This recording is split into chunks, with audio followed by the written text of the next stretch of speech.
Welcome, everybody. This is the Rotary E-Club of Silicon Valley. Every week, we go to the trouble to find really interesting people to bring to you and to share their stories of innovation, entrepreneurship, and education as they relate to service. And as we do that, I want to take a moment and tell all of our members that this is a part of what it means to be in the club. You have license to contact anybody and say, hey, would you share your story? So anybody you know who has one of those kind of interesting things going on, you know, a good cause that you think other people should learn about, this is a great forum for it. We want these recordings to end up being tools for these people to be able to share their message as broadly as possible. We think this is the kind of thing that balances out a lot of bad news that often is out there. So with that, I want to introduce two other people that we have on the call. I'll ask them to wave. First, in Kamloops, British Columbia, is Roger Plested. Roger, give a hello up there.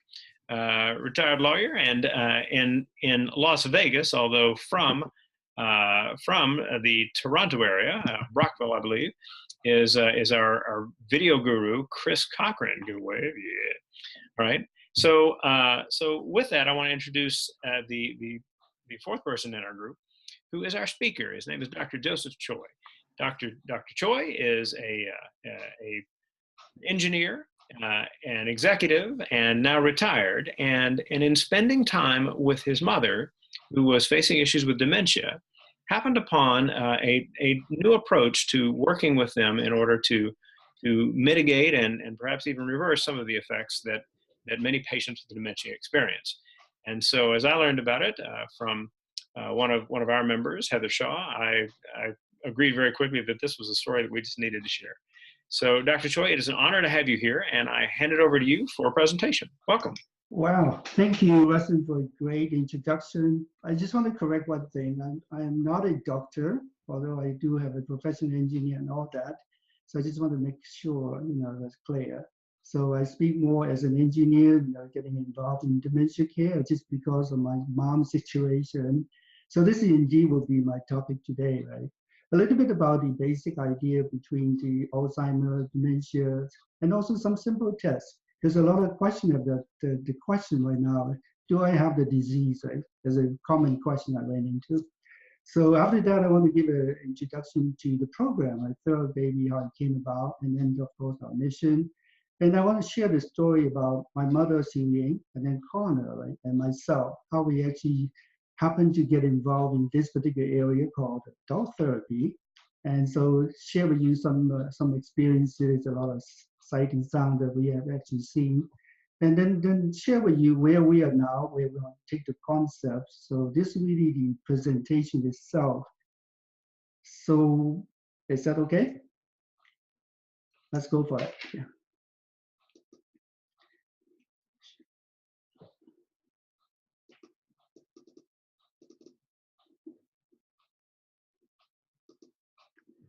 All right, so I mentioned the presentation topic based on the following, something about dementia and other facts, into the baby, and then of course my story and so on. So let me jump into the actual presentation. So Alzheimer and dementia have been a really challenging problem, right, for this country. Currently, we're talking about 5 million people already coming down with it. And then there's a feeling that will be more and more people coming down with it as we move forward. By 2050, there will be around 60 million. Currently, it's only 5. Right? And it's one of the leading causes, right, for cause of death right now. There's 6 leading causes. And currently, it kills more people than the breast cancer and prostate cancer combined. So it's a really serious thing. And then every 66 seconds, you will find someone coming down with it. And 1 in 3 seniors will die from this disease. So it's really challenging. But the other side of the challenge is really about caregiving. So like myself, I was taking care of my mom, my father-in-law. So there are now about 50 million people providing the care, right, to their loved one and senior and so on. So if you count up the hours spent on doing that, it's around like $230 billion worth of time we spend on doing that. And in terms of disease itself, it costs the nation $259 billion. This is a major problem that confronts all of us. This is a fact that we are dealing with and realize it will get worse. But one other thing that's really alarming is the early onset of Alzheimer Now we're talking people in the 30, 40 coming down with it. So it's a big, big problem. But let's figure out a little bit about what it is, right, that we are seeing, what are the symptoms and so on. So dementia and the Alzheimer's in term really, really confusing. There's all kind of debate back and forth what it is all about. So let's agree that dementia is really a symptom of a whole bunch of diseases, including Alzheimer's, vascular disease, and Parkinson, and so on and so forth. These are all under the umbrella of dementia. So we often see people talking about Alzheimer's separate from dementia, but in fact, dementia is the overarching symptom of everything underneath that. And as I mentioned to you that I'm not a doctor, but if you want to learn more about the disease, contact, right, check out the Alzheimer organization. They have a lot of learning material on that. So what are the stages of the disease, right? So there's actually 7 stages. Earlier they were talking about 4 stages, right now we are 7. So the first stage is you and I right now, right, we're normal. And then when you enter station 2, you're now forgetting things, right? And then sometimes you have also, you can function normally, but you forget things. I think a lot of these things happen to all of us as we age. And then by the time you hit the stage 3, you may have some difficulty at work, become sometimes anxious, and then also become the family see that and aware, oh, Joe might have dementia because they can see certain symptoms. In a stage 4, right, you have to reduce the ability to count things, and then find it difficult to travel, and can no longer manage own affairs. You need help, right? So that's already stage 4. Stage 5, you need help to get dressed, right? As you know that you're moving forward. Stage 6, right? Now you need help eating, using the toilet, maybe even incontinent, and then you're also disoriented in time and place. You don't know where you are, right? Oftentimes people ask you what day is today, you would have no idea. And possibly forget who they are when you see people. That's very common. By the time you hit stage 7, this is the final now, you have the speech problem, you have motor stiffness, you may fall and things like that. Incontinence is definitely for sure, many people will be wearing diaper, right? And also need feeding, and then total disorientation. This is the 7 stages people go through. By the time you hit stage 7, this is probably time to think about hospitals and many different things like that. So a lot of time when I run into people, they ask, oh, do I have that disease or not? No, this is a very common test they give out to potential patient called a mini mental state examination. So you look at the test, right, based on the score that's 30. So the question is covering a different area if you go through them. So can you name the year right now, season, date of the week, and then of the month? Can you name those? If you can get all of them right, you get 5 points. And then of course they want to know where you are, right? So one of the questions would be what state are you in, and what city, and what maybe even the particular town. And then are you in a hospital? Do you know the floor and ward? So it's just trying to figure out if you know where you are. And one of the very common questions they ask you would be, I want to name 3 things, right? And I want you to remember them. And somewhere down the road, they're going to ask you a question about those. So maybe say, okay, window, orange, dog, right? 3 things. See if you can repeat them. And the other one is kind of interesting, called a serial 7. So they want you to count backwards. You start with 100, and then you subtract 7, count backward a few times to see if you can do arithmetic like that.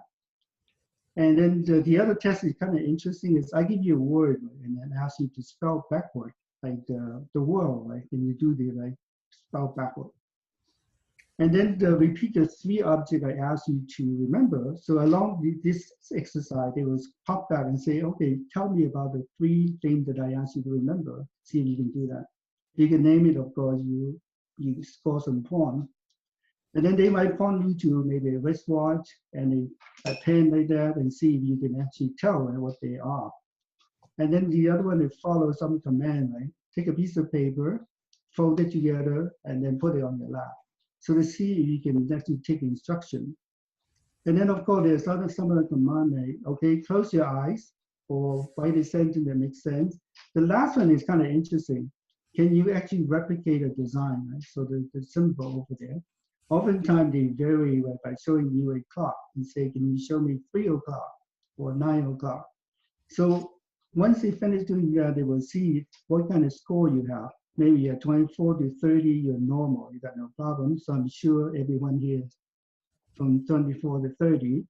But if you score 18 to 20, you got some moderate problem. By the time you're between 0 and 17, you got big problems. So you really need to take a closer look at that. So this is a simple test, and it's often given to senior like my mom, I simply check in. And there's also a more complete version of that. I won't go into all the detail. It's just another way to say, do they or do they not have it? Oftentimes, right, you're looking at your mom and dad, you're wondering, like, do they have it? These 21 questions will allow you to pinpoint, right? Do you have the problem? Once on the score base. So this is the basic idea about that, the testing, because you really want to know. Right? Are there any questions about that?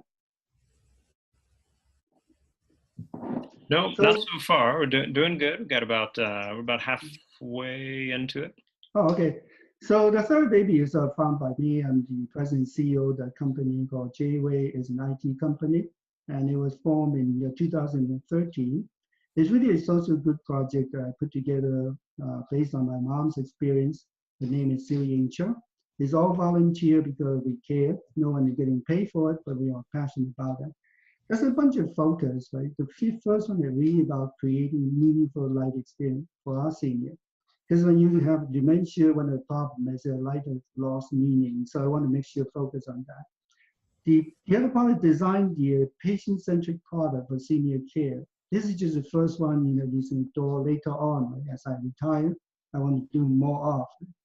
And then raise awareness of dementia senior care challenges. In particular for caregiver is really, really difficult. I was a caregiver, so I know the challenges involved. And then the other part I feel is very important, right, to bring young people into getting involved in taking care of senior. So it benefits both ways. So this is full focus. The mission is to really improve the quality of life of senior with dementia. I know I'm not a medical doctor, so I don't imagine myself to solve this problem.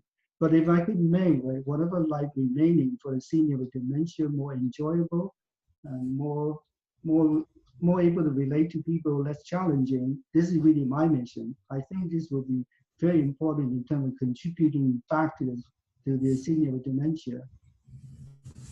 And then as I mentioned, we're a volunteer team, so everybody on this team is a volunteer. And they all get involved because they really care. And they heard about the program, they have seen it, how it benefits the senior. So they all come together and say, we want to be a part of that. And the network is now growing as we expand outward. So these are my team members.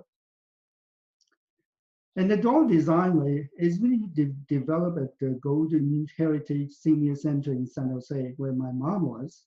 So what it is a lifelike baby. So you see a picture of those baby. Those look really like a real baby, very happy. They have a happy face, very soft in touch.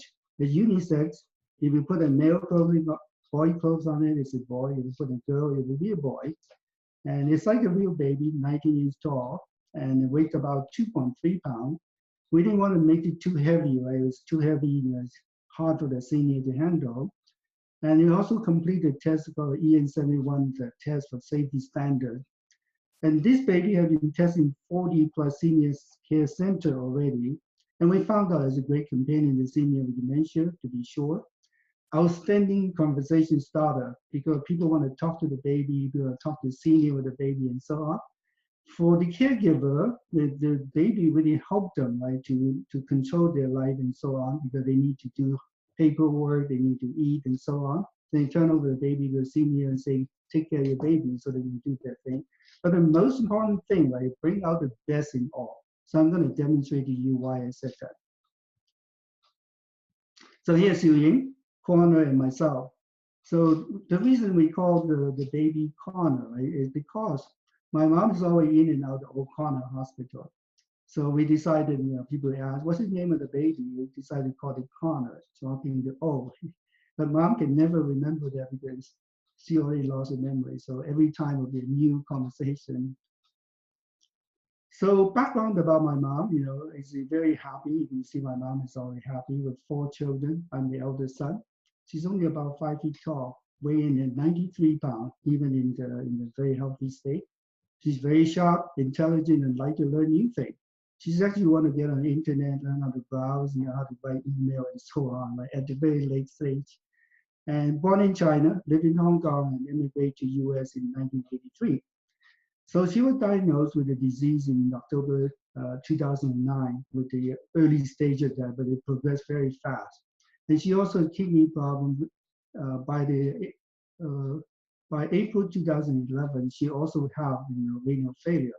So in her case, it's called a dual symptom case. It's very, very challenging because you have dementia, you also have renal failure. And then Connor was given to mom as a gift in 2011. It's really a life-changing event. And then she died on October 17, 2011 at the age of 88. So this is case background. I will show you a bunch of information that's kind of interesting. So Connor and mom is a really inseparable companion. You can see mom sitting with the baby in a room. And then the middle part of that is the mom in the dialysis center. And then before the arrival of the baby, mom oftentimes trying to pull the catheter because it's uncomfortable. But when the baby arrived, she was able to take care of the baby and forgetting about the discomfort from all the catheter. So it became a much safer condition for mom. And she's always very happy with the baby. Every occasion she wants to be with the baby. So for my mom, it's a very clear case that she's making a connection with the baby. And we have seen many, many cases of senior lady to be sure, but it also helped men also at the same time.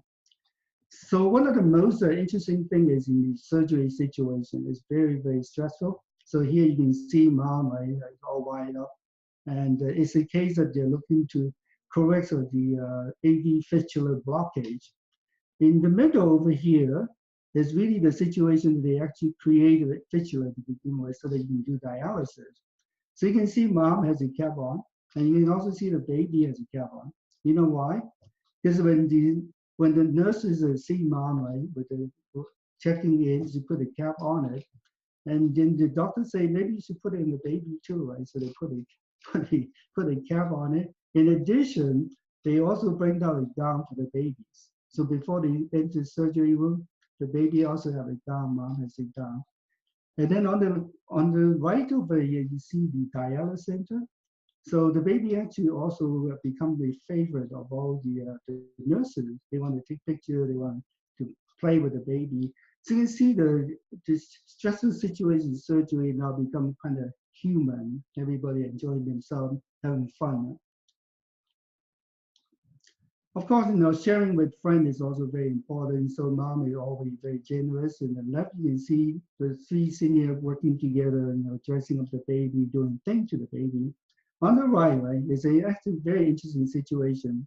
We donate baby to the center, so there's more than one floating around. In this particular situation, they were talking about the baby. So the white-haired lady was talking to my mom. How old is the baby? My mom actually said only 3 months old. And then she said her baby is 6 months old, and they exchange sex and all that.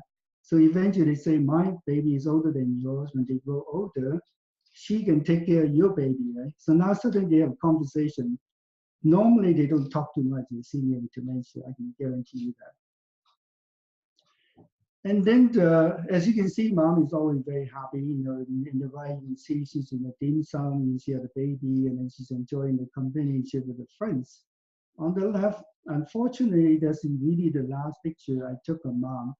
So we have dim sum on a Saturday, and then I roll mom around the neighborhood. And then at some point, I talk to mom and say, this is very tiring. I'm pushing you around. For a moment of lucidity, she said, I'm holding your baby, so you have to push me. Right? So I was surprised. But unfortunately for mom, she actually died 3 days later. But this is the very last picture. You can see she's really happy. But that lucidity is so clear to me, like something happening there. So of course, in 2012, I was very active involved in at least getting involved in introducing the concept to senior center. And then of course, going to trade show, giving presentation. Most of it is really podium This is my first video presentation, so it's a new experience. So on the left, I went to Hawaii for a vacation. I met up with the Alzheimer chapter there. So Pamela Scott and I were talking about conducting a training program to train people to use TheraBaby for that purpose for senior dementia. On the right, where you see a lot of sight and sound of places I've been to, people I met, senior been benefiting from that. The picture is really a lot more than that right now. I just couldn't squeeze all of them in. And so you can see that there's a lot of impact being made in different places. And then, of course, over the last so many years, the baby being introduced to a lot of different centers. This is just a list of that. In this picture, I was going to Los Angeles to meet with Pastor Jason to talk about working with the church to introduce the baby. But the interesting thing is that during that time, I was visiting the counter right, at the San Jose airport. The lady there looked at me and say, "What is that baby for?" Then I explained that. So they all come over and say, "I want to take a picture of the baby before the whole counter coming together to take picture." So what I'm sharing with that is that the baby impact people in a very interesting way. It doesn't talk, right? It doesn't say anything. But the other one is even more interesting. I was checking in the security. Three flight attendants behind me say, "We're rushing. Can we actually go in front of you?" I said, "Sure, why not? You go in front of me." And then they turn around and see me checking the baby in there and say, "Hey, you cannot do that." Meaning they thought I'm checking the real life baby into the security line, into that check-in.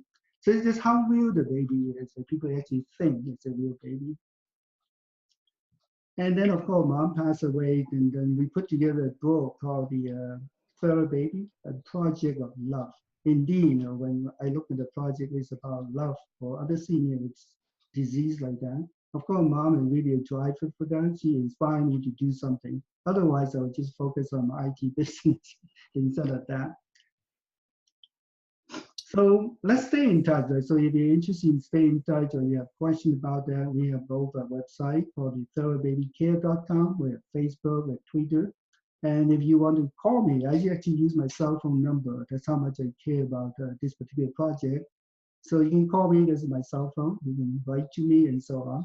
So this is really a summary of this project. So it started because of my mom coming down with a disease. And by accident, we discovered a lifelike baby could indeed make a difference. And as a result, through mom and also donating the baby, we found that this is truly the case. It is a concept about doll therapy. They're really using doll as a trigger. So for a lot of senior ladies, it was very, very beneficial. For some men, it's also beneficial. But there's one engineer that's very interesting, as a man who's an engineer.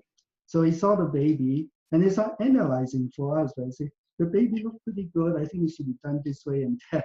So the engineer in that person come out. Right? That's his main case. But the long story for me, right, the effect of these lifelike baby is 360 degrees. It is very helpful to the senior themselves. It's also very helpful for the family. Imagine you have a senior with dementia.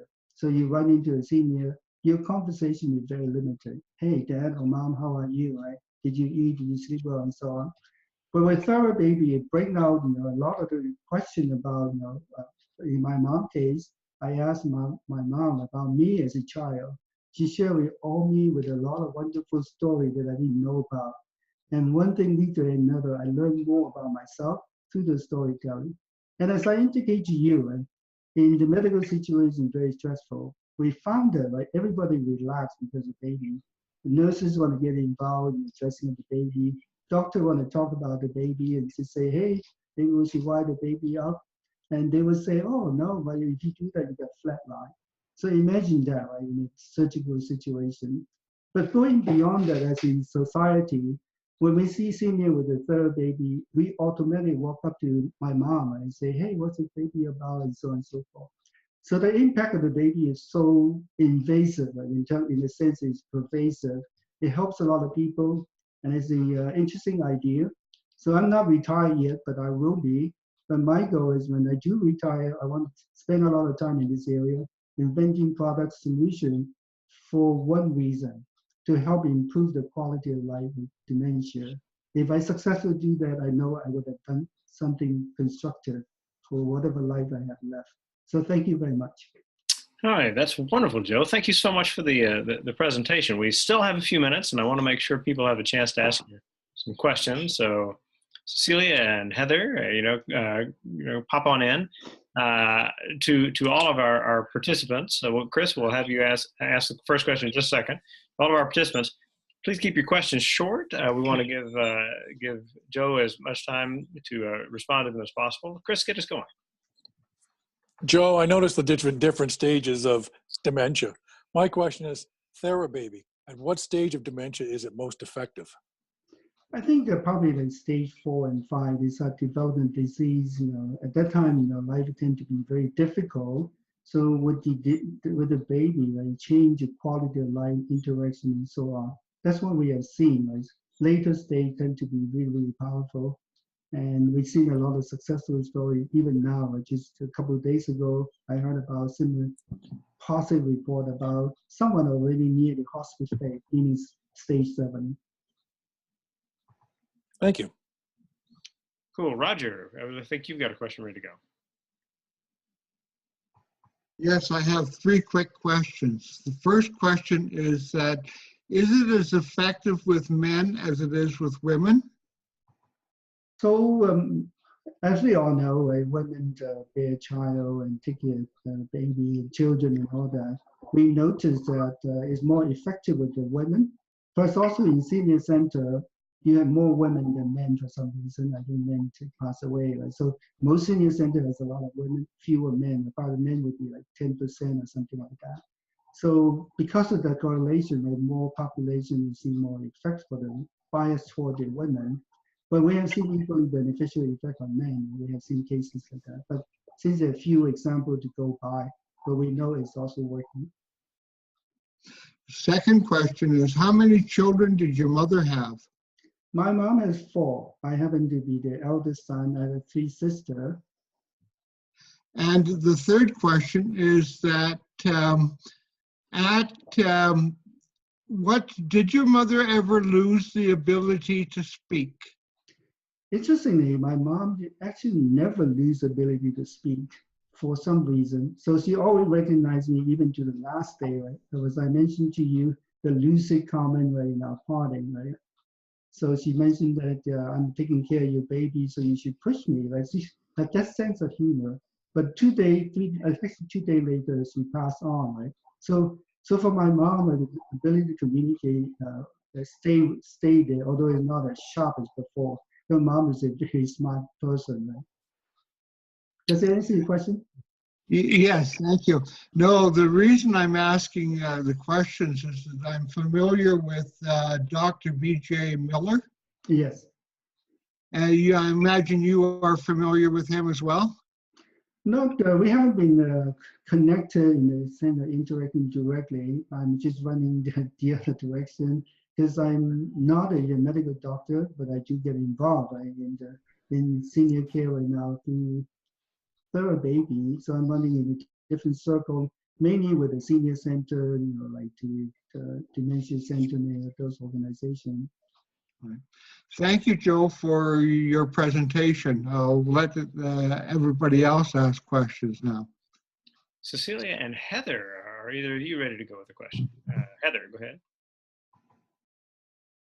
So, Joe, it was so good to finally see your mom, because I know when you speak about her, your face lights up and there's so much passion about what you're doing here. So it's very exciting. And I noticed, she held on to that baby till the very end. So I know you said stage 4, 3, 4, and 5 was the best, but she even in the later stages was still connected to that baby. So it's an awesome project, and a way for you to have some quality time with her when in those later stages is fabulous. So thank you so much for sharing that with other people too.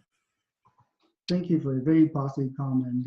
Mom is really, really special to me. Right? I miss her every day, but I think she left behind something very important for me to carry on, right? To take this particular solution and move forward, benefiting as many people as possible. That I'm fully committed to do.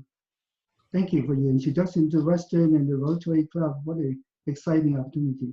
Yeah, we have Heather to thank for the connection that made this one happen, for sure. Cecilia, I think you have a question as well. Well, so I realize you're not a medical doctor, but are there any studies being done on the efficacy of using these babies as, therapy for dementia? I mean, empirically, you might say, well, she appeared to do better after she got the baby. Mhm. Or do you think it's really more just that it helps relieve anxiety that they may have and helps them be calmer and happier? I think it's all the above, So the whole concept is called dose therapy, right, which is a non-pharmacological solution, right, to solving dementia problem. The other version using drugs like L7, many similar type of drug being used, but they have side effect. Whereas the dose therapy is a memory trigger, so it triggers certain memory for an individual. So for a lot of the women, right, it's about the time when they actually have children, the good time they have or the challenge they have with the children. So we see that they benefit because of the memory trigger. They remember that time. And then as a result, the nurturing instinct also come out. And so I saw mom sitting with the baby, driving. She was turning down, it's kind of cold. She would wrap the jacket around her, carrying the baby as if, it's a real baby. In fact, she thought that the baby is me. So I see that how lucky I was to have my mom like that. So that part is very obvious. So in a short answer, this is called dog therapy, and it has found that it's very beneficial. We ourselves also conduct the test cases, and we also have a summary study. We can share that with you in terms of the effect. As far as in the Johns Hopkins University, right, there's actually a lot of research into that area also. So more and more people realize this is a solution. Primarily is a non-pharmacological solution to dementia. And there's also other solutions like drum therapy, ophology therapy, many different ways to do that. So all the ways is about using this type of technique to help senior dementia. Does that answer your question? Yes, thank you. So I'll finish up, but Joe, I forgot to ask you to quit sharing the screen there. My bad on that one. As you're reaching up to make that shift, though, I'm curious, what are the complications of introducing the baby to a dementia patient? So if we're wanting a patient to kind of bond with a TheraBaby, what kinds of things do you do to make that happen?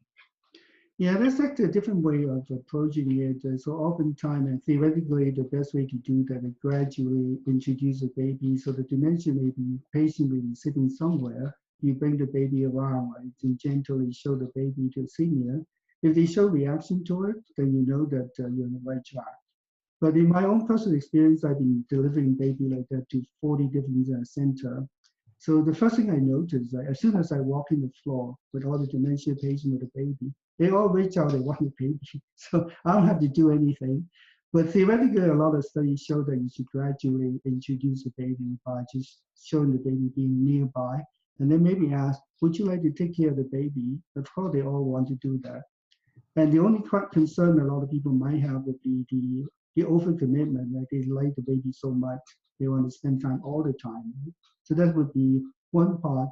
The other one that I see some challenge is not the patient themselves, it's the family. The observation, you're giving a fake baby to my mom. This is a question about dignity, right? My mom is a human being. This is not right. But when they actually see the beneficial effect, like our own case, my wife also think about that. Like, hey, this is not right. Give a fake baby. It turned out that when you see all the positive effect, all those issues just disappear. So the introduction process could be many different ways. For me, I really have the need to actually force the introduction because they reach across. I want it. Does that answer your question? Absolutely. I'll wind things down now. I think we've kind of hit our time point and maybe a little over, which is all right. But if you think for a moment of kind of a final idea to share with the group, I'll turn back to you for a summary. Just a summary encouragement or a final thought to share before we finish. So to all of our members and guests, thank you very much for joining us this week. Our hope every week is that we can inspire you with all sorts of ideas that are out there about how to make the world a little better, to innovatively, entrepreneurially, educationally, and it is wonderful to see not just the cool idea of the therapy, the TheraBaby, but also your heart as you look at this as something that touches you from your personal experience. So I appreciate your sharing your story with us for sure. Everybody who has joined us, I hope you'll let us know. Make sure to do the attendance forms a little bit below and add comments at the bottom in our discuss section. So with that, I will hand it over to Joe for the final comment, and thank you again for joining us. Yeah, so I just want to thank Rustin and Dr. Shah for giving me the opportunity to talk about this topic. I'm passionate about that. As I mentioned, right, I'm looking forward to retirement in maybe 1 or 2 years from now. I want to really take it to the mainstream, introducing more solutions than that based on this non-pharmacological concept to help seniors to have a better quality of life. So if I could achieve that with the support of everyone, I'll be a happy man on earth. Thank you very much. Excellent. All right, and we will see you next week. Thank you. Bye-bye.